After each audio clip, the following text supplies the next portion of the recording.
감사하는 성도가 됩시다. 자, 오늘은 맥주 감사 주일입니다. 지난주에부터 광고를 했는데요. 맥주 감사 주일 이렇게 감사하는 절기가 되었으면 좋겠습니다. 이스라엘 백성들은 3대 절기를 지켰습니다. 3대 절기가 첫 번째는 6월절이에요. 무교절이라고도 합니다. 1월 14일 우리 출애굽할 때 문설주에 양의 피를 바른 집은 심판을 건너가다는 말이 6월이라는 말이에요. 여기에서 유래가 되어서 6월절을 지킵니다. 그래서 1월 14일 6월절 양을 잡아 양의 피를 바르고 또 그 양을 먹는 무교절, 6월절 무교절 절기를 이스라엘 백성들이 지킵니다. 두 번째는 오늘 우리가 함께 절기를 지키는 맥추절, 보리를 수확한 것에 감사하는 절기, 이 맥추절을 이스라엘 백성들이 지킵니다.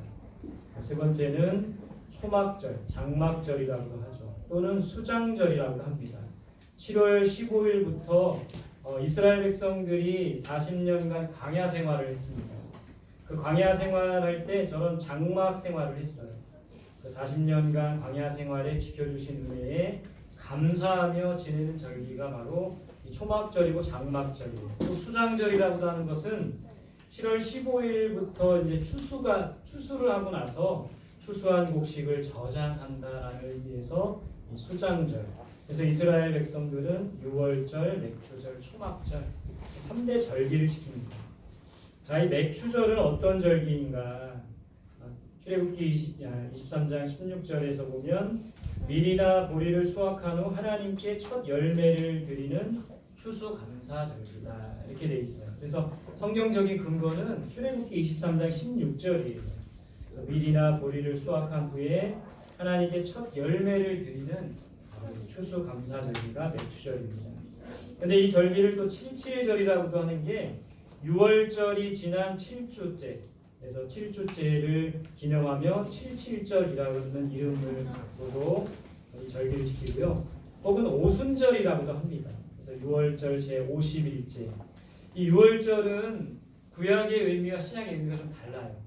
구약에서는 6월절이 지난 50일째를 오순절이라고도 하고 또 신약에 와서는 예수님께서 부활하신 날로부터 50일째 되는 날을 오순절이라고 합니다. 그래서 구약의 의미와 신약의 의미가 다른데 왜 오순절이냐면 예수님께서 돌아가셨던 그 시기가 바로 6월절이기 때문에 그런 거예요.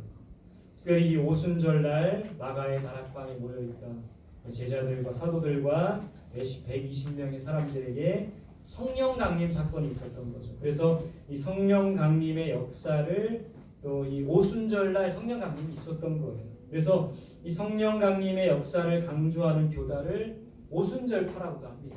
그래서 오순절, 성령 강림, 오순절, 맥추절, 칠칠절, 오순절 다 같은 절기예요. 근데 왜 우리가 이 맥추절을 지켜야 하나? 사람들이 이런 질문을 합니다. 그래서 왜 맥추절을 지켜야 합니까? 요즘은 농경사회가 아닌데 왜 맥추절을 지킵니까? 현대는 농경사회가 아닌데 왜 맥추감사절, 추수감사절을 왜 지킵니까? 이런 질문을 던져요. 어떤 사람들은 이스라엘의 절기인데 우리나라 사람들이 굳이 지켜야 할 이유가 있나요? 우리나라 절기와는 다른데 이런 질문도 던집니다. 또 어떤 사람들은 이래요. 다른 절기는 지키지 않는데 왜 맥추절만 지킵니까? 3대 절기 중에 6월절 지금의 교회가 지키지는 않습니다.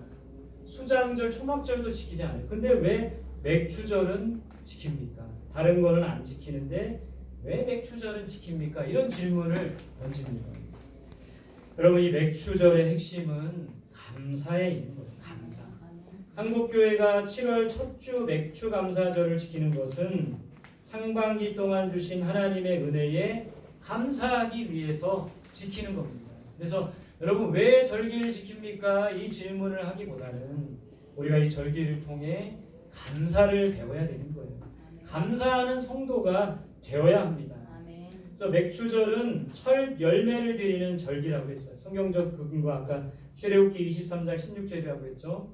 출애굽기 23장 16절에 보면 맥추절을 지키라. 이는 내가 수고하여 밭에 뿌린 것에 첫 열매를 거둠이니라. 그래서 맥추절은 감사의 의미와 함께 첫 열매를 드리는 절기입니다. 성경에 보면 처음 것은 하나님의 것이라고 했어요.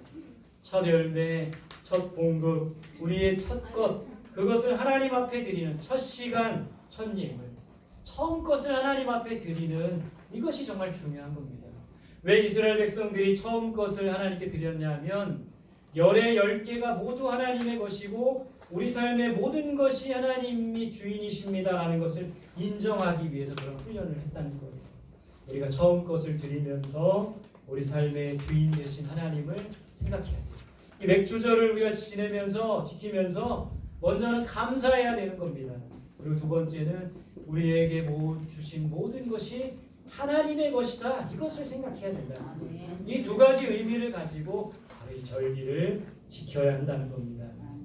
오늘 우리에게 주신 말씀이죠. 다시 한번 읽어보겠습니다. 시작. 아침과 저녁마다 서서 여호와께 감사하고 찬송하며 또 안식일과 초하루와 절기의 모든 번제를 여호와께 드리되 그가 명령하신 규례에 정한 수요대로 항상 여호와 앞에 드리며. 자, 이스라엘 백성들은 하나님 앞에 제사를 지냈어요. 제사.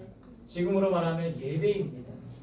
근데 언제 그 제사를 언제 예배를 드렸냐면요. 오늘 성경에 보니까 아침과 저녁마다 감사의 제사를 드렸대요. 그래서 이거를 매일매일 하루에 2번씩 제사를 지낸 겁니다. 그래서 이거를 그 제사 용어로 상번제라고 해요. 상번제. 그래서 이스라엘 백성들은 아침에 제사를 드렸고 저녁에도 제사를 지냈어요. 그러면서 하나님 앞에 감사의 제물을 하나님 앞에 드린 겁니다. 또 오늘 성경에 보니까 안식일마다 하나님 앞에 감사의 제사를 지냈어요. 안식일은 지금의 이제 주일인 거죠. 주일. 우리가 주일에 하나님 전에 나와서 하나님 앞에 제사를 지내고 예배를 드리는데 감사의 제사를 드려야 됩니다. 감사의 예배를 드려야 됩니다. 또 이스라엘 백성들은 초하루마다 감사를 드려요. 초하루라는 것은 매월 첫날이에요. 월삭을 드린 겁니다.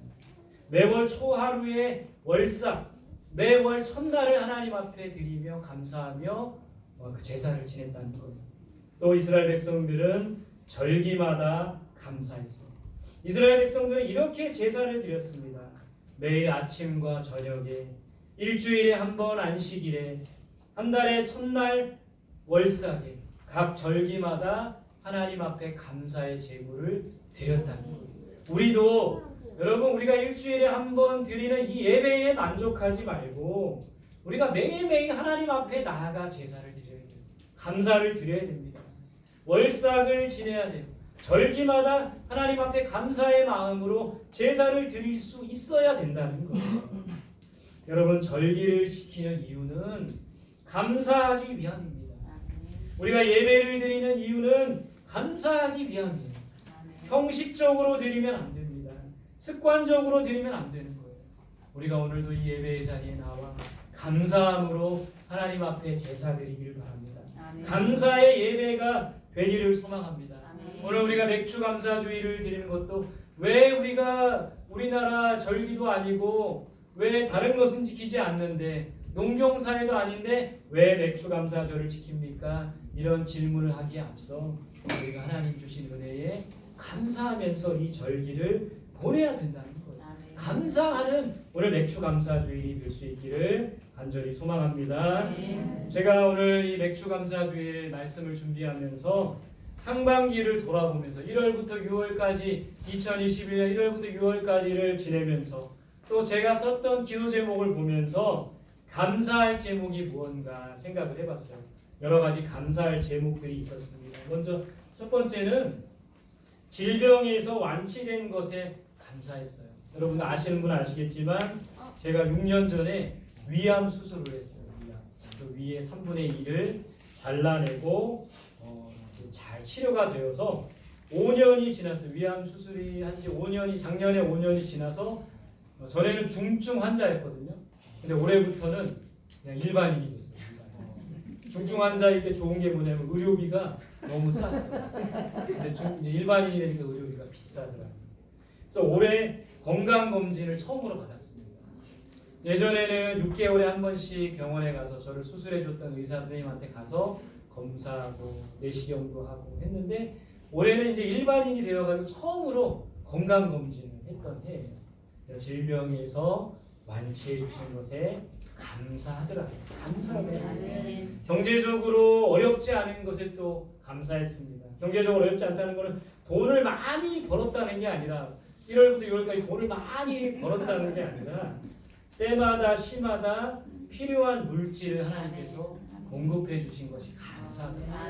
이 교회도 그렇고 저희 가정도 그렇고 필요할 때마다 시마다 하나님께서 공급해 주신 은혜가 감사합니다.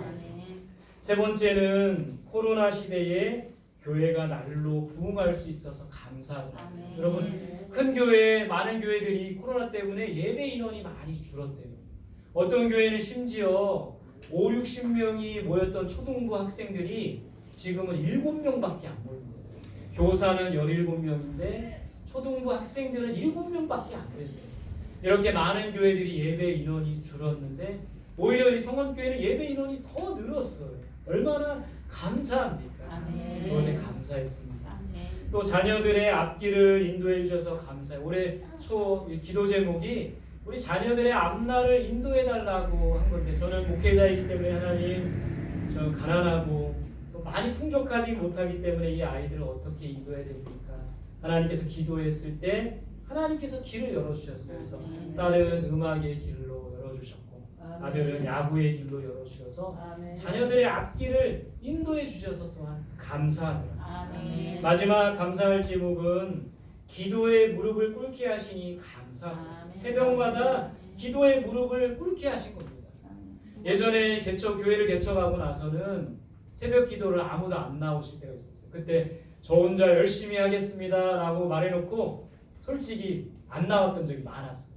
저 혼자니까 뭐 누가 봅니까? 그래서 빼먹고 혼자 안 하고 집에서 하지 뭐 교회에서 혼자 하나 집에서 혼자 하나 혼자 하는 거 마찬가지다 하면서 안 나갔던 적도 많았어요. 근데 새벽 기도에 나오는 분들이 있으니까 제가 힘들어도 나가는 거예요. 아파도 나가는 겁니다. 몸이 피곤해도 나갈 수 있는 이유는 나오는 분들이 계시기 때문에 그렇다는 거예요. 두세 분이지만 서너 분이지만 이 함께 기도하는 동역자들이 있어서 저도 힘을 내서 기도할 수 있는 거예요. 요즘에 기도할 제목들을 많이 하나님이 주십니다. 이렇게 기도할 수 있는 무릎을 꿇게 하시니 감사하더라고요. 여러분들은 올 상반기 동안 오늘 우리가 7월 첫 주를 맞이해서 1월부터 6월까지 상반기 동안 감사할 제목이 뭡니까? 오늘 예배를 통해서 감사할 제목들을 찾아보시기 바랍니다. 감사하는 자에게 하나님께서는 무엇을 주시나? 은혜를 주신대요. 고린도후서 4장 15절 같이 봅시다. 시작. 이는 모든 것이 너희를 위함이니 많은 사람의 감사로 말미암아 은혜가 더하여 넘쳐서 하나님께 영광을 돌리게 하려 합니다. 감사하는 사람에게 감사로 말미암아 감사하는 자에게 은혜를 더해 주신대요. 그래서 우리가 하나님 앞에 감사하면 하나님의 더 큰 은혜가 우리 가운데 임하는 겁니다. 감사하는 자에게 더 큰 은혜를 주신다는 거예요. 그래서 우리가 하나님 앞에 감사하는 성도가 되어야 됩니다. 감사하는 자에게 더 큰 은혜를 주시는 거예요. 두 번째는 감사하는 자에게 복을 주시는 거예요. 감사하는 자에게 복을 주십니다. 성경의 인물들을 보면 아브라함에게, 요셉에게, 다니엘에게 하나님께서 감사하는 그들에게 복을 주셨어요. 여러분 요셉이 감사할 이유가 있습니까? 형들에 의해서 애굽의 노예로 팔려갔죠. 애굽의 보디발의 집에서 열심히 일했지만 누명을 쓰고 감옥에 갔죠. 감사할 이유가 없었지만 하나님 앞에 감사합니다. 감옥에서도 감사해요. 노예로 팔려와서도 감사합니다.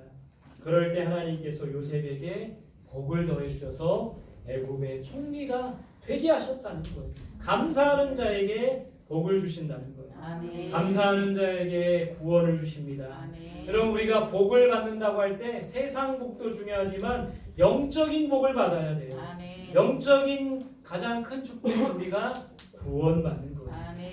자 누가복음 17장 18절 19절 같이 읽어보겠습니다. 시작. 이 이방인 외에는 하나님께 영광을 돌리려 온 자가 없느냐 하시고 그에게 이르시되 일어나 가라 내 믿음이 너를 구원하였느니라 하시더라. 여러분 누가복음 17장에 보면 10명의 나병 환자가 예수님께 나옵니다. 그들이 예수님께 나와서 우리를 불쌍히 여겨주소서 이렇게 간청합니다. 예수님께서 그들을 보시고 제사장에게 너희 몸을 보여라. 제사장에게 가서 너희 몸을 보여라. 왜 제사장에게 몸을 보이라고 했냐면요. 문둥병 판정을 받을 때도 제사장에게 나아가는 거예요. 또 문둥병이 다 고침받아도 제사장에게 나아가서 나는 고침받았습니다 하는 판정을 제사장들이 해주는 거예요. 그래서 제사장에게 너의 몸을 보여라. 너희들은 고침을 받을 거기 때문에 제사장에게 너희 몸을 보여라. 이들에게는 믿음이 필요한 거였습니다. 그래서 이들이 예수님의 말씀을 믿고 제사장에게 가다가 깨끗함을 받았어요. 근데 여러분 그들이 깨끗함을 10명이 깨끗함을 받았는데 10명 중에 예수님께 돌아와서 감사한 사람은 누구였어요? 몇 명이었어요?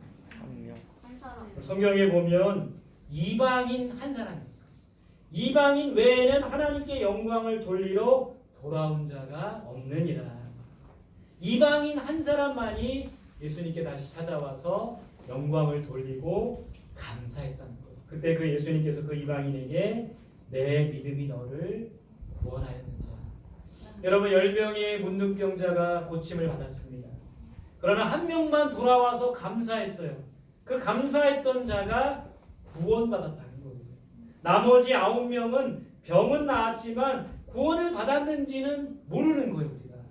그러나 분명한 것은 감사하러 왔던 이방인 한 사람은 예수님께 와서 병도 고침받고 구원도 받았다. 이렇게 우리가 하나님 앞에 감사할 때 하나님의 은혜에 감사할 때 영적인 축복도 받을 수 있는 거예요. 구원도 받을 수 있는 거예요. 감사하는 자에게 하나님께서는 기쁨을 주십니다. 기쁨을 주세요. 말씀 읽어볼까요? 시작. 항상 기뻐하라 지지 말고 기도하라 범사에 감사하라 이것이 그리스도 예수 안에서 너희를 향하신 하나님의 뜻입니다. 오늘 이 말씀에 보면 기뻐하라, 기도하라, 감사하라 세 가지가 함께 하나님의 뜻인 거예요. 연결되어 있는 겁니다. 우리가 기도할 때 기뻐할 수 있는 거예요. 감사할 때 기뻐할 수 있는 거예요. 또 우리가 기도할 때 감사할 수 있고 감사할 때 기도할 수 있는 거예요. 감사함으로 하나님께 아뢰야 되는 겁니다. 이 기쁨과 기도와 감사 하나님의 뜻이라는 거예요. 감사하는 자에게 기쁨도 주신다는 거예요. 마지막으로 평안을 주신다는 거예요. 감사하는 자에게. 읽어봅시다. 시작. 아무것도 염려하지 말고 다만 모든 일에 기도와 간구로 너희 구할 것을 감사함으로 하나님께 아뢰라.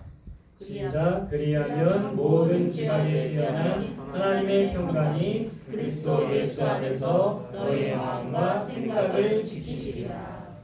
감사함으로 하나님께 아뢰 때 평강의 하나님의 평강이 그리스도 예수 안에서 마음과 생각을 지키시리라 약속하셨습니다. 여러분 우리가 염려하지 말고 기도해야 됩니다. 감사함으로 기도해야 됩니다. 그럴 때 하나님의 평강이 우리 마음과 생각을 지켜주시는 거예요. 그러면 어떤 상황에서도 요동치지 않는 거예요. 이 그림은 히스기야가 성전에서 하나님 앞에 기도합니다. 아수르 왕 사네립이 이스라엘을 쳐들어왔어요.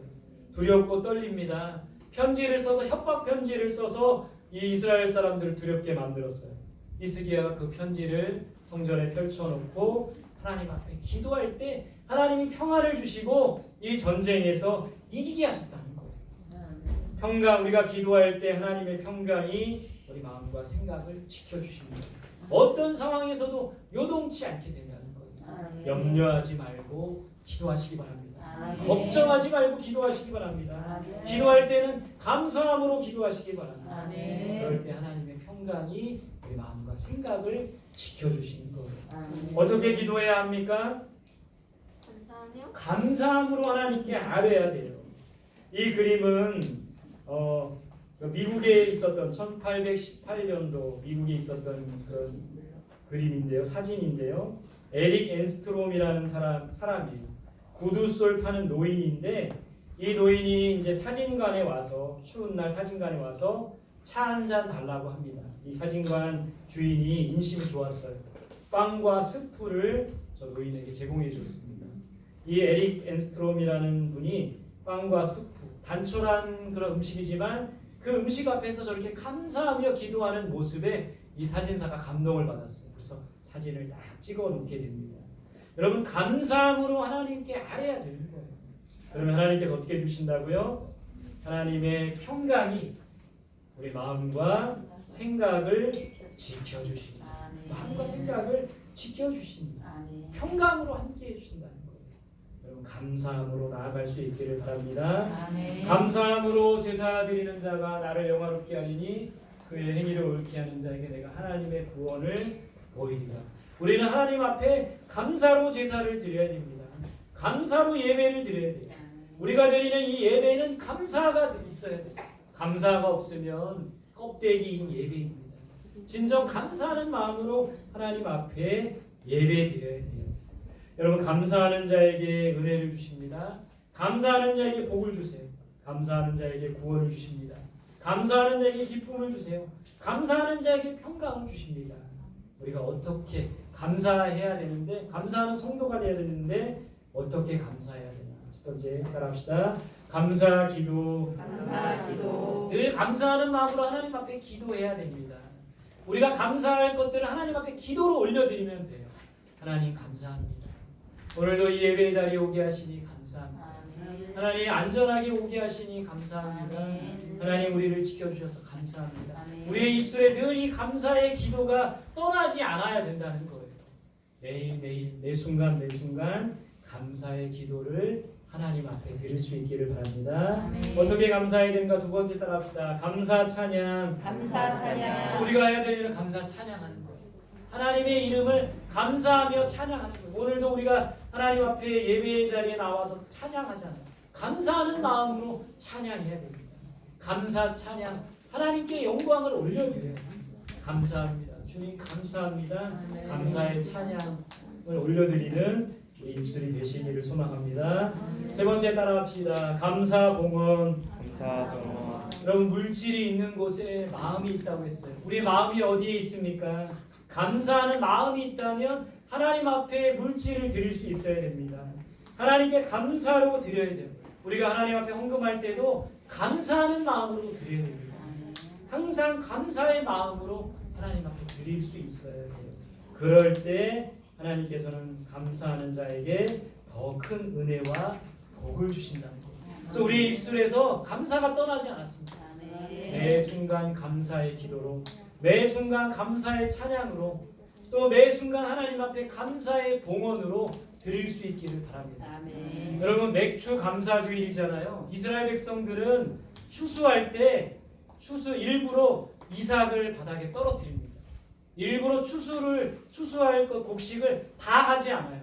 왜 그들이 이삭을 떨어뜨리고 왜 곡식을 다 추수하지 않습니까?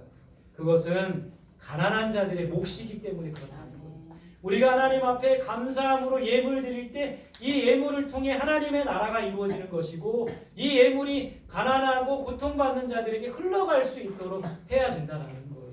그런 마음으로 우리가 감사의 봉헌을 해야 된다는 겁니다. 감사의 기도, 감사의 찬양, 감사의 봉헌, 이것을 끊임없이 매 순간 하나님 앞에 드릴 수 있기를 바랍니다. 하나님께서는 감사하는 자에게 더 큰 은혜와 복을 주신다는 거예요. 한번 경험해 보세요. 감사할 때 더 큰 은혜가 임하는 겁니다. 감사할 때 더 큰 복이 우리에게 임하는 거예요. 그런 은혜와 복을 우리 성원교회 모든 성도들이 또 예배하는 모든 분들이 받아 누릴 수 있기를 간절히 소망합니다. 정말 입술에서 감사가 떠나지 않는 우리들이 되시기를 간절히 소망합니다. 할렐루야. 감사하는 성도가 되시기 바랍니다.